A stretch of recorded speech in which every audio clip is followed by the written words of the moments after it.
of people power for the planet here in the centre of this wonderful city, this lifestyle city of Melbourne. And we are here on the short road, because it cannot be a long road, to rescuing this planet so that our children and our grandchildren can not only live securely on the only speck in the universe, so far as we know, which supports life, and with happiness, which is the key to their right as it is the key to ours. And we cannot put off to them what we must do now. And yet we have governments which want to dredge the bay, a dredgeable government here in Victoria, to increase international shipping when we should be buying locally to help save the planet, and putting toxic muck into this great bay around which 4 million people live. They want to tunnel under another part of this great city to increase the road transport and the fumes and the consumption of more greenhouse gas fossil fuels, when the emphasis should be on and the money should be going to fast, efficient, cheap people's public transport, bikeways, pedestrian ways, a way that we can move around without destroying the planet. And along the Bass Coast, dredging, digging under the sand dunes to put in a desal plant, which, as we've heard, will produce less water, much less water, that falls out of the skies for nothing, and which can be collected and used and reused without destroying that magnificent part of the coast and requiring in turn more fossil fuel consuming power. Mr. Brumby, you don't fool us by saying it's going to be renewable energy. That renewable energy should be going to the people, not to a consortium building a desal plant.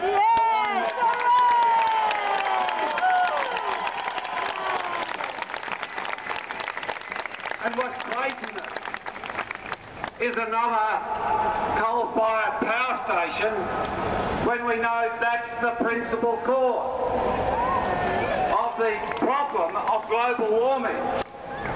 But we've got state governments and we've had a series of federal governments under the thumb of the money makers, the power people at the big end of town, for whom money is more important than the planet, and the morality about people and our need to pass on to future generations and to all our fellow life on this planet the right to exist and to thrive is being taken away by this crass materialism by people who have no vision.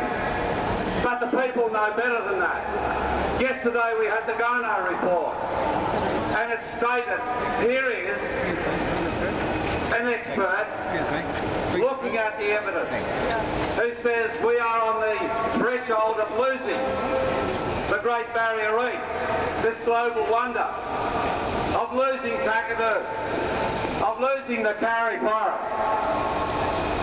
We are one of the most vulnerable nations in the world to climate change.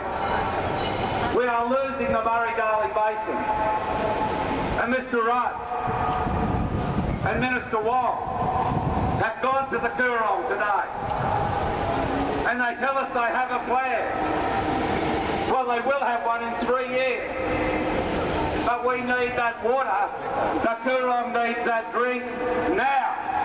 It's available. It's theirs to do it. It's theirs to get the water there. Climate change is a disaster which is on our doorstep.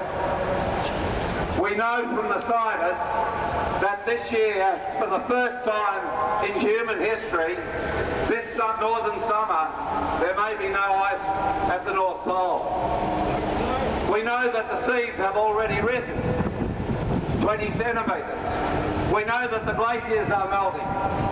We know the storms are getting worse. We know the droughts and bushfires are more threatening. There are already millions of climate change refugees, human refugees on the planet.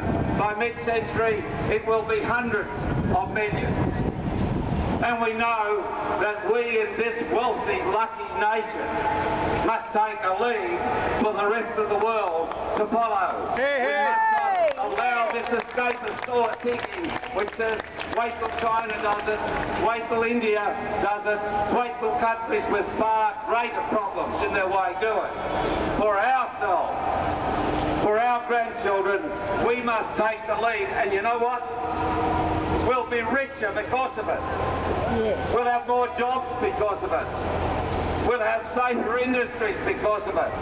And we'll have a pride in ourselves, a smile on our face, if we tackle climate change, because as Sir Nicholas Stern said, those countries which take the lead in transforming to an environmentally based economy will have the best economies as we move down this century. Yes.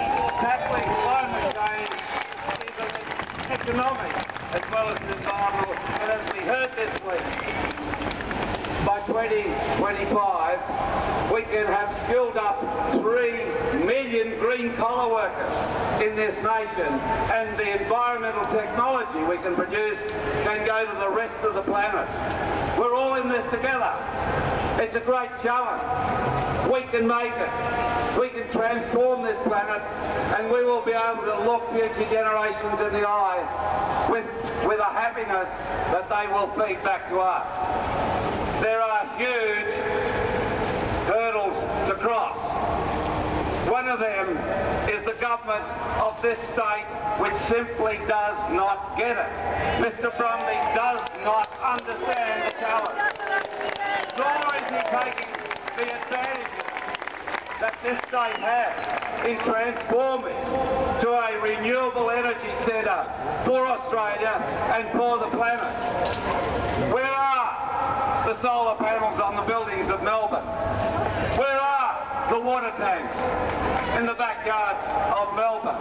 Where is the recycling, the renewable, the waste reuse that will, and where is the public transport system that is commensurate with the aspirations of the people of this great city?